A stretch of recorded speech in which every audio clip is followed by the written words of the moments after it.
Never seen a lame man walk. Never heard a dumb man talk. Never seen a blind man see. I promise you will change his name. Never seen a cancer dead. Never seen all the poor get fed. Never seen a prisoner set free. I promise you will change his name.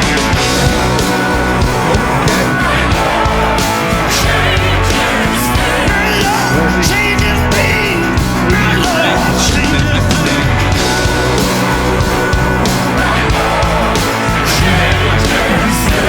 Can you hear me now? Church, can you hear me now? Never seen a broken heart made whole. Never seen an orphan find a home. Never seen the weak find the strength. I promise you. What's up, everybody? What's going on? Well, it's your boys, Big C and Bigger T. We've been off a couple weeks here. We've been just percolating in the lab, getting ready for tonight for this episode. Bird boys, right here. What is up, Big C? How you doing, Clint? Man, living the dream. Living the dream. All day, every day. It's a good day to be me. Know what I'm saying? No. It's always a good day. No, I've missed this, and I feel like we've missed so much in 2 weeks. Like so much has happened. Yeah. Like football is kind of back. It's not really back. Kinda, yeah. Back. Yeah. I think I'm going to get on an old man yelling at a cloud rant here. Okay. You're here for it because I'm ready. And you're used. Like I think the worst thing that's ever happened to society is not social media. No. And there's a lot of bad about social media. It gets a bad rap. Justified. So you see, I told you I'm going over. Well, there's a lot of idiots on it. Yeah, there are a lot of idiots on there. And people believe some stupid crap. But I think the worst thing that happened is the 24/7 news cycle. I remember Trey Young, who I'd say is probably a top 25 basketball player in the NBA now, from guard from Oklahoma, plays for the Atlanta Hawks. Mm-hmm. I remember he had good ball player. He had a bad summer league game. Yeah. Like his second game of summer league, he had a bad game. Yeah. And they were like, "Oh, is he already a bust?" Dunzo. Yep. No, like he had a bad summer league game. Yeah.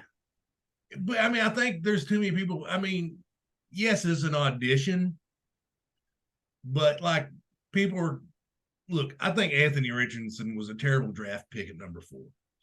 Terrible. I didn't think he was good at Florida.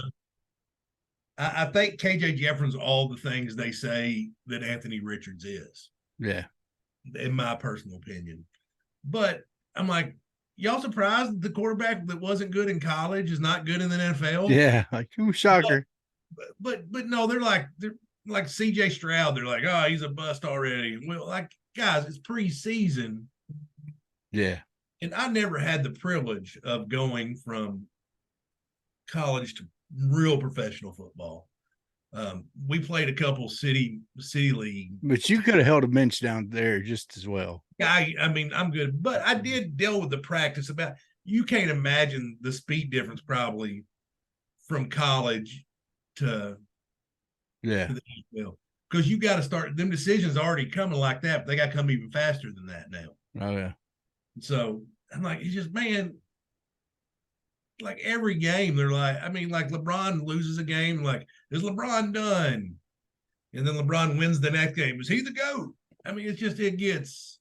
Well, I'll tell you, one of the best things that's happened to sports radio in a long time is them canceling that ESPN morning show with Keyshawn Johnson and Jason Williams. Was it bad? That show was terrible. It was pretty much, what's LeBron doing today? Yeah. We might as well. What can we talk about LeBron today? Oh, it's not even close to NBA season. Wonder what LeBron's doing today. That's what they were doing. But and I would listen to it before I'd listen to it before Baz and them would come on. And I felt dumber for listening to it every day. It was terrible. you know, this is the most political statement I'm ever going to make on this show. But when I turn it on to the news on my TV, I call it As Donald Trump's Turns, because that's what they're talking about. Yeah. So that's it. That's all I'm saying. But I mean, but they do the same crap, and like they seem to get it out for like a couple guys. Yeah. Baker Mayfield's one of them. Yeah. Like they have. Well, right now with the Johnny Manziel Yeah. deal, they're talking about him, you know. Yeah, they're talking about Johnny. They're reliving his life, you know. Yeah. Well, hey, I got something funny to tell you. Okay, go ahead. This is a total different subject. But I just thought it was funny. I think it's a funny story to tell you. Okay, go ahead. I'm all ears. Started school today, right? Yeah, sure. Yeah. And I'd been working at Sparkman School, and now I'm at Camden Harmony Grove, which Sparkman was ran by Camden Harmony Grove. I've been working for the same people. Right. Yeah. It's a different campus. I'm on the big campus. Yeah, same boss, different location. Yeah. And now I'm more of a I used to be a facilitator for Virtual Arkansas, and now I'm just pretty much a full-time substitute. Okay. You know, I paired this job with my church job. Gets me a full-time salary that way. Anyway, so first day of school, I get first graders, right? Right, yeah. And so the first thing we do is the teacher gives me these, or First off, another teacher. Now, can you imagine that, like being the parent? Like you're going there, like you're dropping your kid off.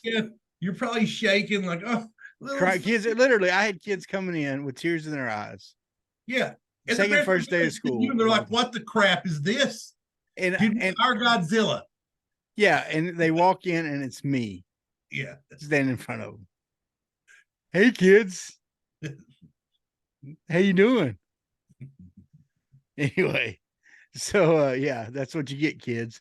Anyway, so we get these, and they got these cats. Okay, it's Pete the cat, and they're gonna color Pete the cat, and then cut out his different. Pete the cat had a vest, and he had his head, and his arms and legs, and some Converse shoes. He had sweet kicks. Okay, and they I'll let you finish, but I just, I see myself being just totally judgmental by how they color. Like that's trash. Don't take that home. Yeah, I know. Don't. Here, let me just throw this away. What do you think of my sweet kicks? Those aren't sweet kicks, kid. When you get in junior high, you're gonna get made fun of if you wear those to school. No. Always positive, always great. I love those kicks. Those are awesome. And actually, they did some creative ones. They were nice. Anyway, so the Pete's arms and legs were both a little thin. Okay, and the legs, the teacher, they had some other paraprofessionals in there rotating in there with me. Thank the Lord that I didn't have to do these, because the kids' first day of school, they don't have a pattern yet. They don't have any kind of and these are first graders, so it's only their second year of school, so they're not used to anything. And so anyway, one of them suckers takes off running from you, you're not going to catch them. No, well, they're gone. And this one little girl, cute as could be, little brunette little girl, she gets her, she's got all of the parts to Pete the cat, and she looks up at me, and she looks up and says, "Looks like Pete skipped leg day." I was like, that's the greatest thing I've ever heard from a first grader. Very good, yeah. I was like, that's a good joke, kid. Way to go. I think the best part of this entire story is you having to substitute first graders. In the first day of were you the guy that they dropped their kids off to? Some of the parents walked in with them. It'd be terrifying to me. Yeah, some of them walk them to the class. Really? I'm leaving my child with this guy, my first grader, my 6-year-old. Yeah, I'm keeping them with Travis Cody Johnson. Exactly. Yeah. So as I, and they drop them off, I'd go through their lunch, pick out the good stuff. Yeah. You know, like who steals all the bag lunches? Yeah. So anyway, Calm down, come eat them with so that you. was my first day of school. So a lot of fun. But anyway, get to do that tomorrow, one more day, and then we'll see what class I get next. So it'll be exciting. And I thought really the first day, surely first day of school, every teacher will be there. I won't have to sub, Yeah. But this one teacher, her daughter had her first grandchild, so and out of state, and so she went to go spend a couple of days, as she should. So no, glad I could be there to. As Parker Rowland would say, 100%. 100%. That's right, 100%. Well, Clint, like we said, man, it's been a couple of weeks. There's been a lot happen, but there's a lot of holy shnikes we could go with. In fact, I mean, pretty much everything we're going to talk about. Well, not everything. Yeah. A couple of the big things we're going to talk about are holy shnikes things. But let's talk about a big one. Okay. Our boy Bo Limmer. Video comes out and he is squatting 700 pounds. 700 pounds. 700. And it's not like, it wasn't them inflated numbers like where they have like the collar on. That was legit. Hold the bar, hit the level. Did it easy. Boom. I mean, it was impressive. Yeah, he could have done more. Now, what's the most you ever threw up on squat? I got close. I was probably right at 300. I mean, probably right at it. And that made you did more than that on squat in college, didn't you? Probably. I mean, I don't remember how much it was, but it wasn't much over that because I just hated doing it. I wasn't one of them guys that enjoyed the process of attacking the weight room in college. Some of them guys, they get in there and hunger for it. I'm like, I don't want to do this crap. I just want to be good at football. How's this going to help me? You know what I'm saying? It was just dumb.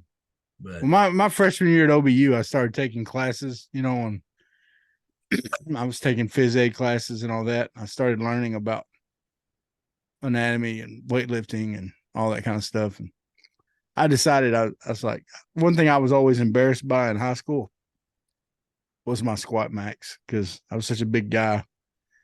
I was like, surely I can do more than because I think in high school I did like 340, 350, something like that was my max. And my form was terrible. I think I had it roll off my neck one time. I mean, it was bad.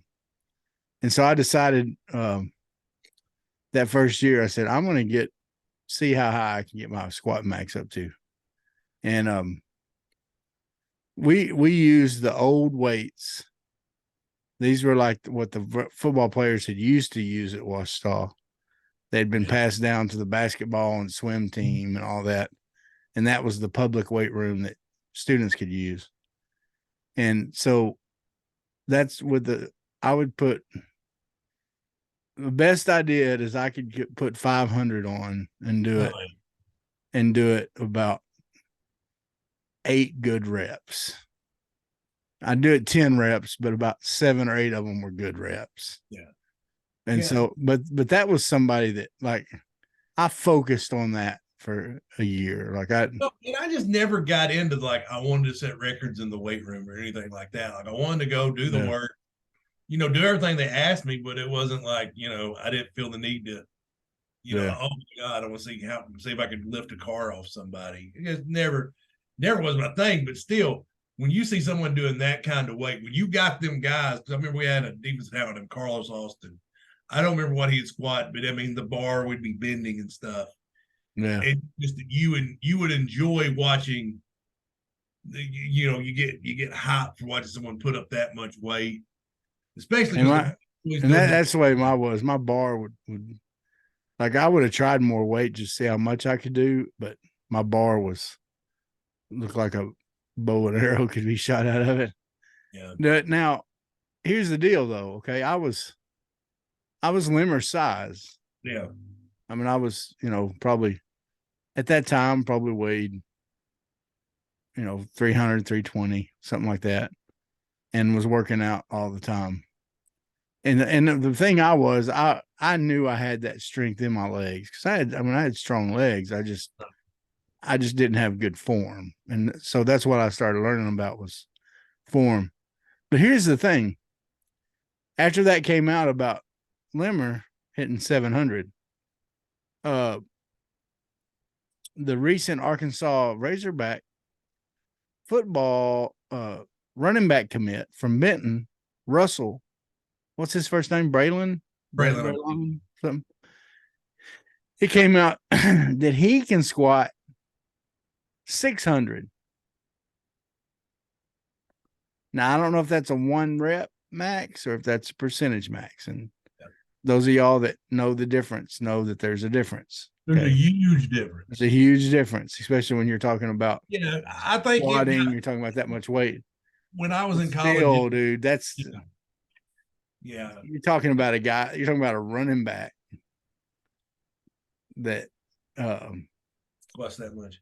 Yeah, I don't like that percentage max stuff because, like, I think my percentage max in college said I could power clean 300. Yeah. Right now, I'm as cocky as I can be. There is no way, zero chance. Yeah, I could power clean 300 pounds on my best day. See, power cleans it. That's a man. That to me, that's a judgment of a pretty strong athlete. That was by far my favorite lift. Yeah, it's I had good technique and I had good momentum on it. But like if I was out scouting players, I would want to know like one thing that's gotten popular now is deadlift numbers. Yeah, deadlift numbers to me are nothing. Like I think squat numbers can be important. To me, bench numbers are not important at all. I'd want to know power clean numbers. Travis, I'm going to tell you how I know you don't know anything right now. I'm going to put you in your place. Okay. I was a third string center in college, and I'm sitting here telling you about how good my power clean was. Like, it was better than a lot of the other guys, and they were a lot better at football than me. I just blew your theory. Well, speaking of things imploding like your theories. Yeah. Woo! The Pac-4, baby. Man, what happened? Okay, so look, we're not breaking any news here. Y'all all know what happened by now. I think Colorado was kind of the first. Well, the big one was last year when USC and UCLA were like, we're going to the Big Ten. Yeah. Because you really want that traditional Rutgers UCLA matchup on Thanksgiving. Yeah, of course. I mean, who doesn't? Nobody wants that. Yeah. What sells a kid like in California, like, hey, you're gonna get the opportunity to play in New Jersey? So that was the big, but that was it's about media markets. That's what it's about. And the Big Ten looked at it and go, I can get the LA market. So they bring USC, UCLA over. That was a big coup for them. Mm-hmm. But you know what? It really was one or two conferences were going to fall. It was either going to be the Big 12 or the Pac-12. Yeah. Now, I felt like what the Big 12 did was as soon as they lost Texas and Oklahoma, they went out and they moved quick. I mean, who are the best? I mean, the last 10 years, who are the best two group of 5 schools? It's been Cincinnati and it's been UCF. Mm-hmm. They bring them two in to the Big 12, and no one questioned like, oh no, this isn't a Power 5 team. No, they're good. They're good. Yeah. Then they bring in Brigham Young, BYU, and they brought in another one, and I'm brain farting on it because they added 4 schools, but 3 of them were Cincinnati, BYU, who's already considered a Power 5. Mm-hmm. And can you think of the other one? I am having just the worst. Wasn't Utah? Was it? Is it Houston? Oh yeah, Houston. It was Houston. It was Houston. Okay. Which was another, you had a Big 12. Especially in basketball. Yeah. The Big 12 coach quit to go to this group of 5 schools. So, it was already considered a job. So you brought in those 4 schools, probably the best 4 schools, not named Notre Dame, that's not affiliated, that you could get. Notre Dame's not affiliated to come. So you bring them in. So you stop the bleeding. It's like, okay, we're going to lose these 2, but we're going to shore all this up. Mm-hmm. And the Pac-12 never really seemed to jump. Is what I'm saying making sense, Travis? Yeah. They just kind of sat back. But I think, there's a couple things. First of all, I thought the Pac-12 had stick-to-itiveness. I thought they were going to stay. I thought they would be one of the power conferences easily because, it just made sense, right? Well, it's so much more tradition than the Big 12. You keep all those teams together on that, that side of the country. It just makes sense.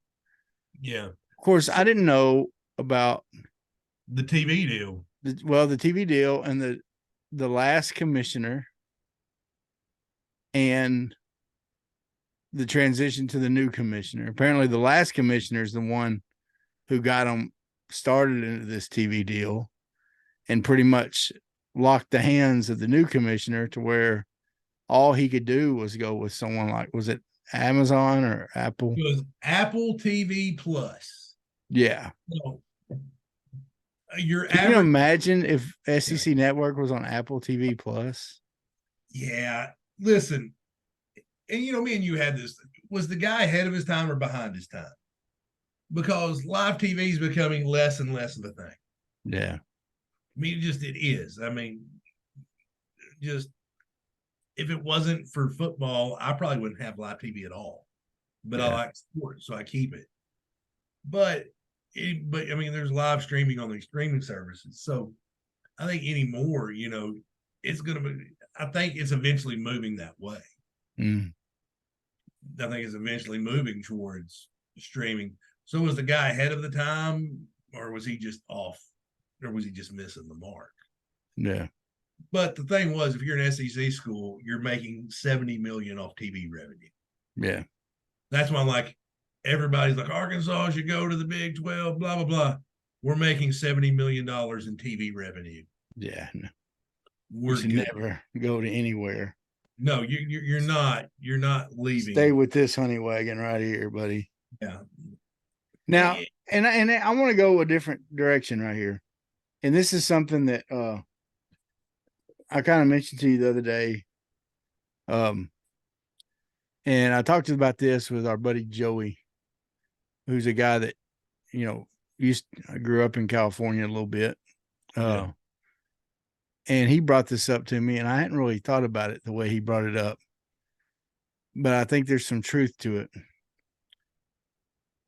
What you have going in California and in that coast, okay, it's not just California, is people are not supporting sports. They're just not. Look at the Chargers. The Chargers legitimately get more people for, like, if they play the Cowboys, they're going to have more people in Cowboys jerseys. Or if they play the Steelers, there are going to be more people in Steelers colors than their own home colors.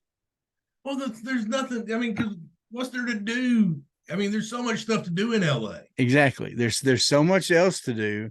Yeah. There's so much else to distract. Look at USC. USC's probably had the most recent, success of any of those teams. And they have the Coliseum they play in, which is a dump. Now, it's, for those of us that pay attention to football history and stuff like that, it's still cool. But the truth of it is, it's a dump. It's a dumpy place. It's not that great of a place to watch a football game. It's just compared to all the other places, and that's up and down that coast. It's not just, now Seattle's got something a little different, and Oregon's got something a little different going there. But even with Oregon's done well, but Oregon can't get over that hump. Yeah. But if you, like they'll show up for the big games. Like if you're ranked, they're definitely they're. How do I say this? They're fair weather fans. Really, they are. Mm-hmm. Like, team's doing good, they'll be there. But if they're not, like, I'm good. And that's really, but like you said, that's the difference. Where we're here, we live, eat, breathe football. Yeah. The SEC. Well, and now with the way the times are, you have another thing. California has a very high individual tax rate. Yeah.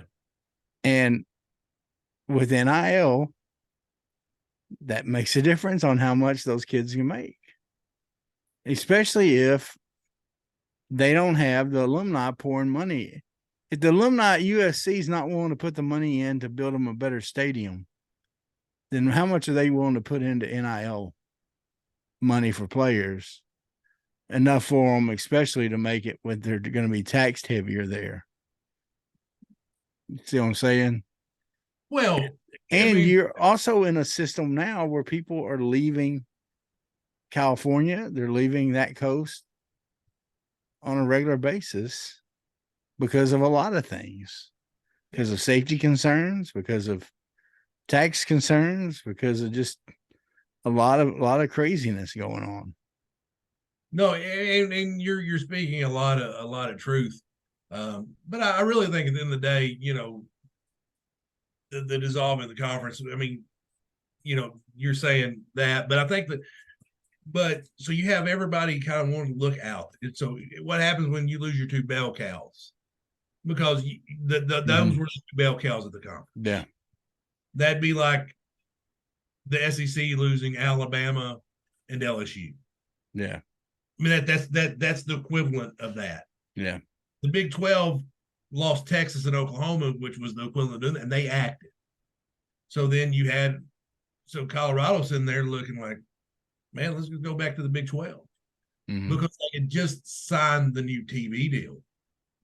Like everybody, because like everybody had their TV deals on lock. Yeah. And I think the commissioner was like, he signed this deal and he's like, okay. But now you're down to 4 schools in the there. You have Stanford, Cal, Washington State, and Oregon State. Mm-hmm. Those are the only 4 teams. So those are the 4 Power 5 teams without conference now, because you're no longer. There's nobody you can add that I think to do that. If they would have been proactive, and as soon as USC and UCLA went out and got San Diego State, got Boise State, boosted themselves with a couple more schools, then maybe you wouldn't have had Oregon leave. But I think you're right in that TV deal. All those schools probably wanted to see what their TV deal was going to be before they would commit to them. Yeah. And that TV deal, as you're insinuating, as you're saying, was the huge hinge in that whole deal. It was, but it could have been a genius move. But here's why I also think it was a dumb move. And it wouldn't have worked. I think you'd have got, because 23 million was the floor. Now it could go up based on the amount of clicks. Yeah. So if you have like Oregon number 1 playing number 5 Washington, and it gets a lot of streams, then that revenue goes up. Yeah. But if you have Oregon State playing Washington State, like me and you'll watch it because we just want to watch football. Yeah. But your average fair weather fan is not going to want to watch that. So it had the ability. I'm saying the model may be what it is in the future, but right now, a long time ago, me and you we talked to Patrick Netherton from the Pat Netherton show. Yeah.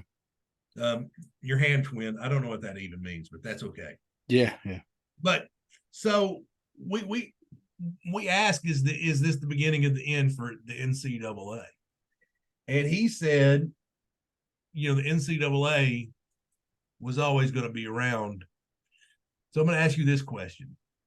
Is this the beginning of the end for the NCAA in football?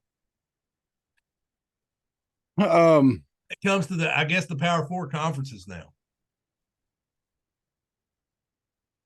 I'm gonna say this. I've been saying the once the SEC added Texas and Oklahoma, it was the beginning of the end of the NCAA. There will always be something like the NCAA. And I think the NCAA will always be there.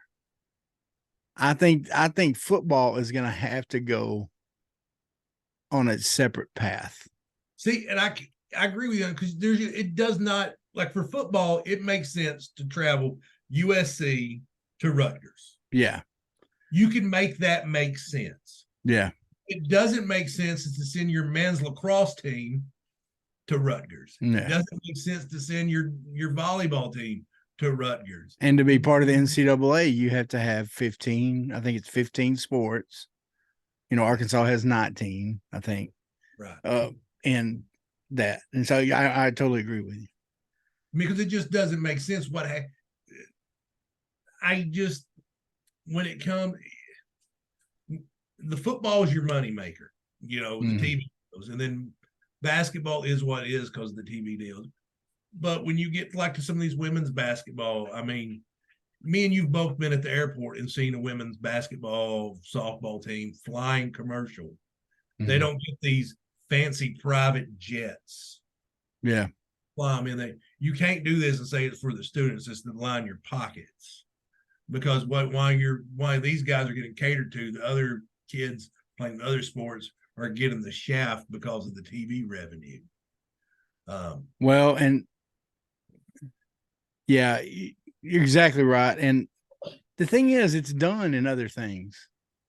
Camden Fairview, okay, down here in South Arkansas, where I lived for 18 years till I moved a couple years ago, which I'm still very close to. I'm still just down the road. Camden Fairview is a 5A team in Arkansas, okay? And they play in the biggest 5A conference. The 5A South. Yeah. And they play these, certain teams or whatever. Well, in basketball and baseball, though, they play in 4A. And they play teams that are closer. So travel's not so bad. So they play against teams like Warren and some other 4A teams. Yeah. And so, Arkadelphia and some others. So they don't have to travel quite as far. The bus rides aren't as bad as with football, because the way football is designated, there's in the conferences, because the way the AAA and does football is the first 16 teams are 7A as far as attendance wise. The next 16 teams are 6A. The next 32 are 5A. Okay. And wherever you fit in there, they just make a conference work. So there's some conferences that you have to travel, some kids have to travel for football 3 or 4 hours. And so schools can they can work that around a little bit for football, but trying to do that with volleyball and things like that, they just make a conference that's closer to them and just play in a little different conference for basketball and stuff. And I think something similar. I know that's talking about AAA in Arkansas and talking about big time college sports, but it's a similar idea. Because you got the two. You can put baseball in there too, but I'm gonna kind of just leave it out for right now. But your money making sports are men's basketball in college football. Yeah. You do stuff in those sports because you will put the resources into it. Yeah. To make it happen that you want in the other sports. But what they're doing with these this because their ACC was talking about adding Stanford and Cal. Like, really, you're going, so you're talking about literally going from California to Florida. Yeah. And they're just the matchups don't make any sense. And and I don't think it's over because I mean you've got some ACC teams right now. They've got them hungry guys looking at other conferences. Yeah. But they said Florida State just wants out. Yeah. They don't really care if it's the Big Ten or the SEC. No, they're not going to go to the Big 12. But I mean that's where they are. Like, we're just done. We're done. Yeah. We're done. So the conference realignment, the craziness, just not over. But I think at some point somebody's got to be like, look, here's what has to happen. Yeah. Someone needs to just say, they need to say football is not part of the NCAA anymore. And Sankey's like, well, nothing's going to happen without us. Yeah. Well, and with the NIL and with the transfer portal and stuff like that, there needs to be, NCAA is not stepping up and regulating that. And so what these super conferences are going to do is get some way to regulate that. Now, Clint, I hate to change the subject, but we have to. Okay. And I don't know if you've been getting some text or whatever, but we have some breaking news. And this is a tweet from Hunter Yurachek. It says the Razorback football family is again grieving the untimely loss of one of our own. Alex Collins was an electrifying player on the field, an array of light in life. He loved being a Razorback, and the state loved him. Thoughts and prayers to his family, friends, and teammates. Looks like something happened with Alex Collins, and he's passed away. Just sad. I mean, with Ryan Mallett. Yeah. I've been getting texts. I got Mike Floyd's calling me right now. He's probably wanting to talk about that. What are some of your memories, dude, of Alex Collins? Dominating the Liberty Bowl, man. Yeah. Like running all over Kansas. I seeing those dreads pulled back and, God, I mean, you remember he had the weirdest national signing day. Like his mom wanted him to go to Miami. Yeah. She wanted him to stay home. Yeah, stole his letter of intent. Ran off. Had to get like his uncle to like sign for him because he wasn't 18 yet. Yeah. I mean, I remember that was just a crazy, and it finally just signed. So. I'll tell you the game the memory I have of him. And this is just a memory. I mean, it's when we played Alabama and we wore the throwback unis. You remember that? Oh, yeah. We wore the 64 unis. And I think Bielema did that on purpose because they look like Bama's jerseys. They definitely had a similar tint to them. And so I think Bielema did that because I think he was trying to say, we're the new Bama, And they were not. And we were not. Yeah. But in that game, we played them tough. Played them well. And Alex Collins got suspended for like the first quarter or something, or maybe the first half, because he was late to a meeting that week. But one thing he did in that game that he didn't do in any other game was he taped his dreads up the same way Derrick Henry would tape his up with athletic tape. That's what made me think that they were saying we're the new Bama. Yeah. They were saying we're gonna come look like you, we're gonna beat you, we're gonna run, And Alex Collins had a great when he came in the game, ended up doing well. I don't know what his stats were, but I just remember him running hard. And that dude did run hard. Him and Jonathan Williams ran hard. They wouldn't stop. Now, Jonathan Williams, I always remembered he would turn around backwards. He'd hit the pile and then he'd turn around backwards, start pushing the pile. But Alex Collins would run head first into the pile, man. And he was just Yurchek said it well there. He was a joyful guy. He always had a smile on his face. And he seemed to have a lot of fun playing football and had a lot of fun being at Arkansas. So that's sad to hear, man. Sad to hear. Another great Razorback guy that had some good games in the league too. Yeah. No, he had a career in the NFL. He was playing in the USFL. He was playing for the Memphis Showboats. I remember. Yeah. My cousin Brandy sent me a picture of Alex Collins. Mm-hmm. Out there. And that was another thing about him. You had a lot of people that got to meet him, and had pictures with him. Same with Ryan Mallett. They were just like Ryan. A lot of people met him and, got to be around him. And, he always was very cordial to fans and, would give of his time and stuff like that. So definitely a sad deal. Sad deal for sure. Don't know what exactly happened. I'm sure that'll come out. I just know what you've told me. Yeah. So literally, I haven't checked my phone. There's some things coming out about a possible car wreck, but I don't know. I don't know if that's true or not. So we really don't know. We don't want to say anything that is wrong. We just know that. Yeah. Yurchek putting that out makes it clear that something bad happened for sure. So, and he's passed away. So now past the sad part. That's the sad part. Here we are. Fall practice has started. And how much fun is it watching the kids' press conferences again? Oh yeah, man.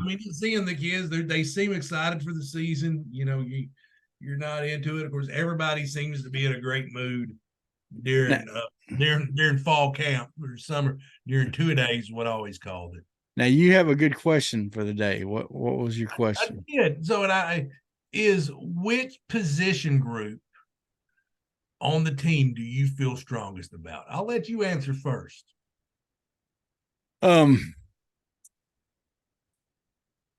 There's several ways you could go here. Okay. You could go with quarterback room. Of course. I feel good. This is probably the best I've ever felt about the quarterback room. Yeah.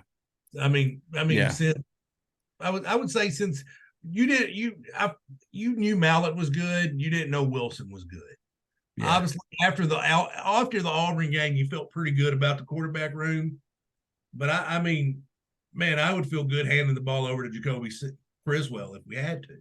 But and you feel good about the quarterback room for now and the future. Yeah. Because you got KJ, you got Criswell, you're seeing good things out of Singleton. You're hearing good things about him. And then also you're hearing about good things from Fortner. He's throwing some good balls in practice and stuff like that. So even if the worst happens and you got to start him, at least we know he's serviceable, So anyway, you feel good about the running back room. There's lots of depth right there. Okay. But mine is going to be the defensive line.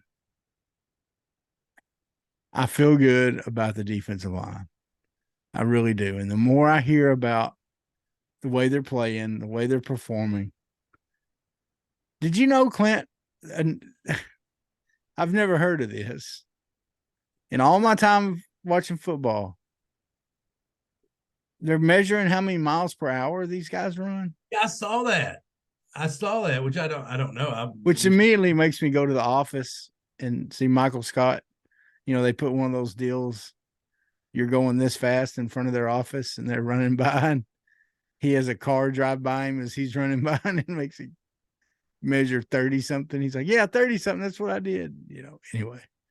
But, Landon Jackson's running like 22 miles an hour. It's insane. But it's not just Landon. Okay. You got Landon, you got Jeff Coat, you got all those other DNs that I'm excited about. But then you got Ball, you got I'm excited about this freshman that's 6'5", 200 or 394 pounds. Have you heard So about him? I haven't, but I'm with you. I feel really good about the defensive line. That's not my answer, but I feel good about This 600, I'm sorry, 6'5", 394-pound defensive lineman, Clint. It's a freshman from Georgia, from somewhere in Georgia. When he came for his visit, he was walking around. He was getting in a handstand and walking around. He's that athletic.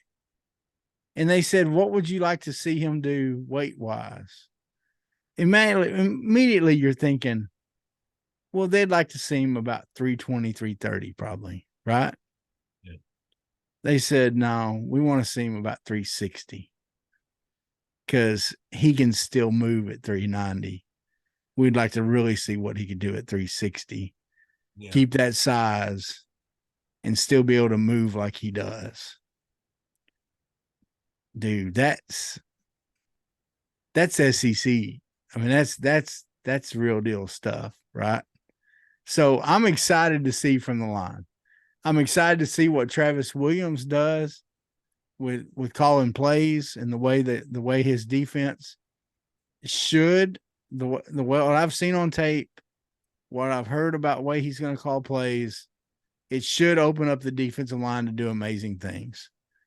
And them having another year with Deke Adams, it's the first time they've had the same position coach in 2 years in a row in a long time. Now, did you watch Deke Adams' press conference? Yeah. And how cool is it that, he got to go watch his son make his major league? Oh, yeah. Yeah. Cool. For those of you that don't know, his son played in the Angels organization, still does. Got called up. Deke Adams got to go watch his major league debut. Yeah. And he's like so humble about things because he's like, man, they don't make a big deal out of it. He asked me to go watch his son play, and I said, yes, absolutely. Well, and it worked out good, Deke, the way Deke described it.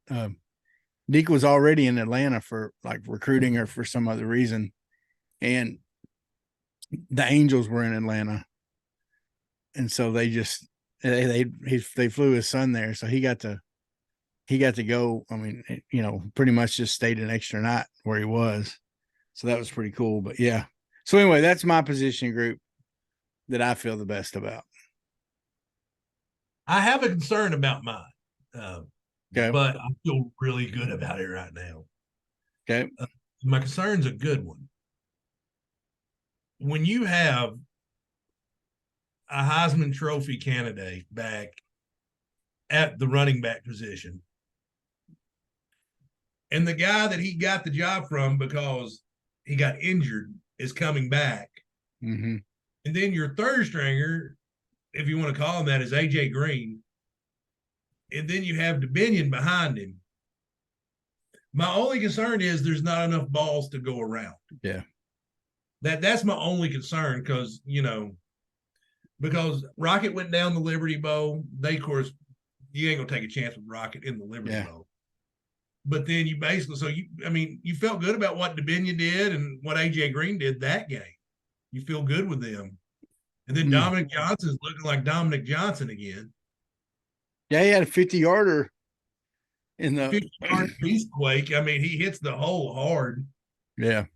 I just, it's like on one hand you're so excited to see him back, but like, all right, who are you going to take carries from? Yeah. I mean, because I love AJ Green as a change of pace guy. Oh, I do too. And DeBinion's going to be, you can see DeBinion being that everyday back here in a couple. Oh, yeah. Yeah. Too.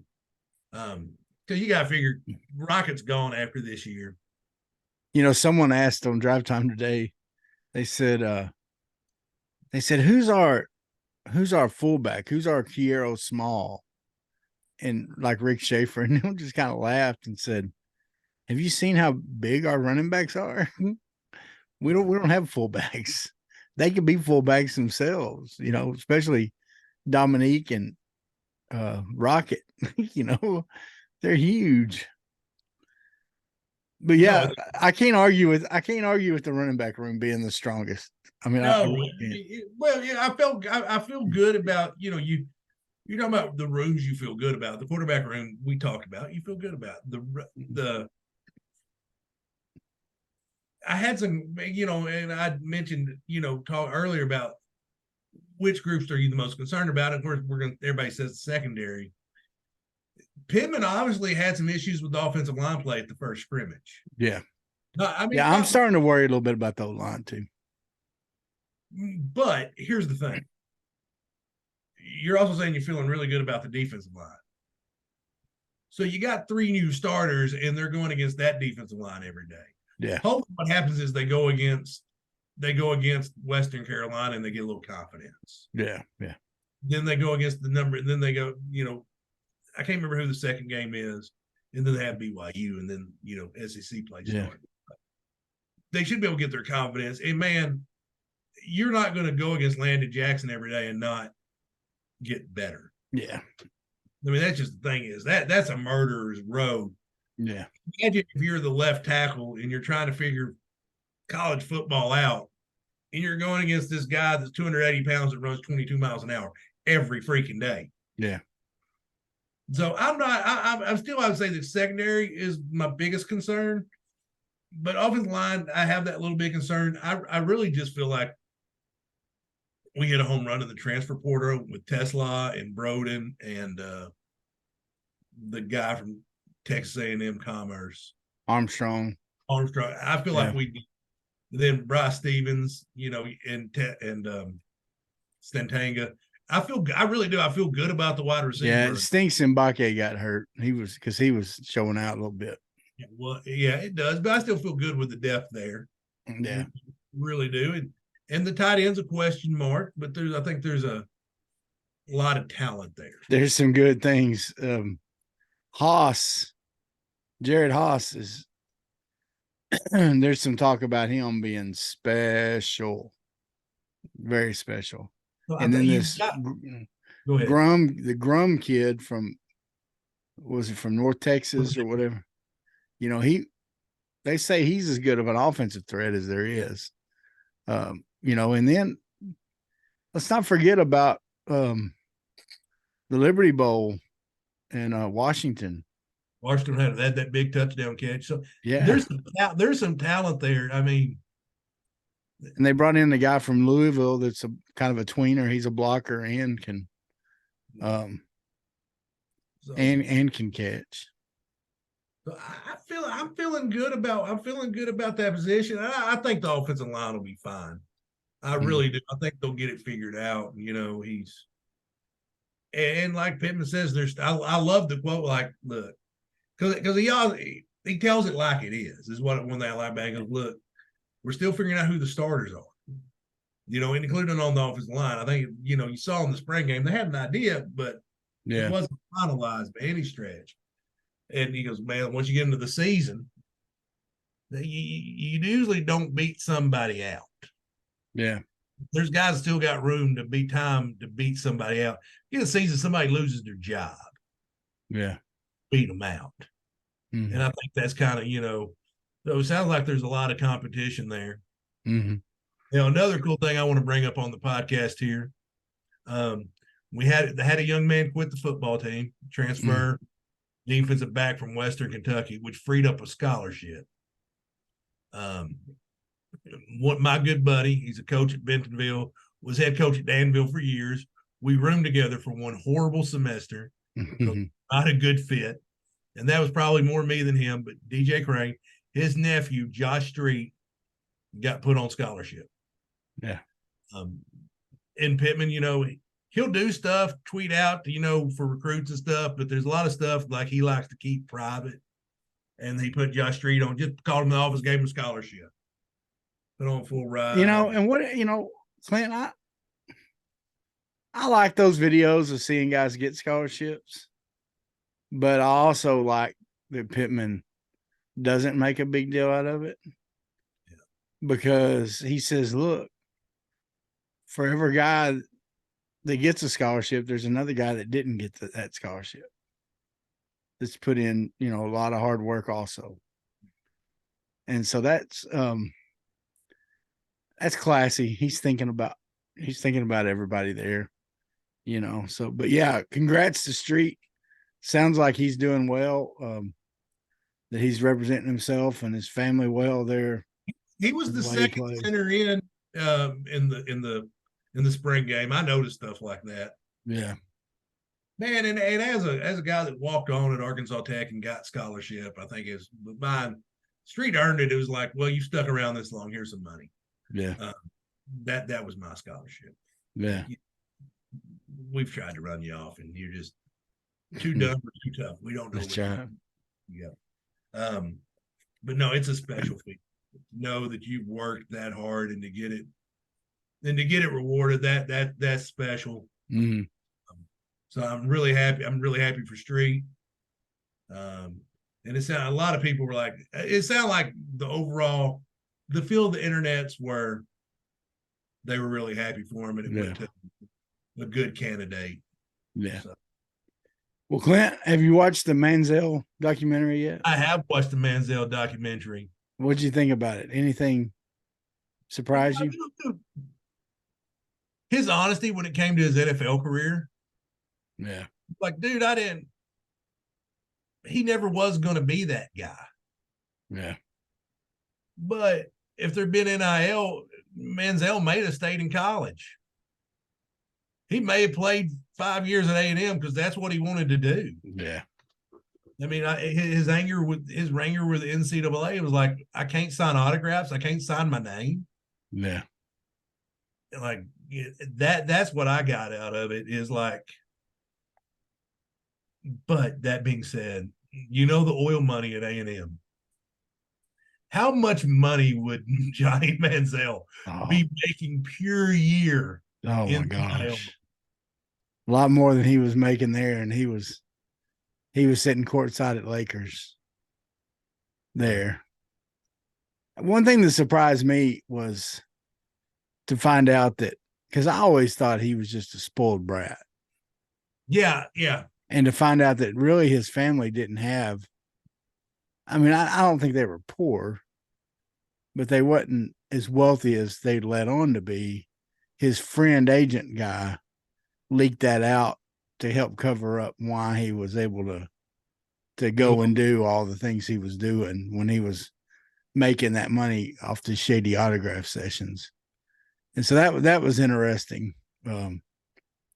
That was definitely very interesting. As much as NIL drives us crazy, that documentary was 100% why NIL should exist. Yeah. But here's the other thing. What's Johnny Manziel do with the rest of his life? Dude, who cares? Like, what do you think he does, like, for a job?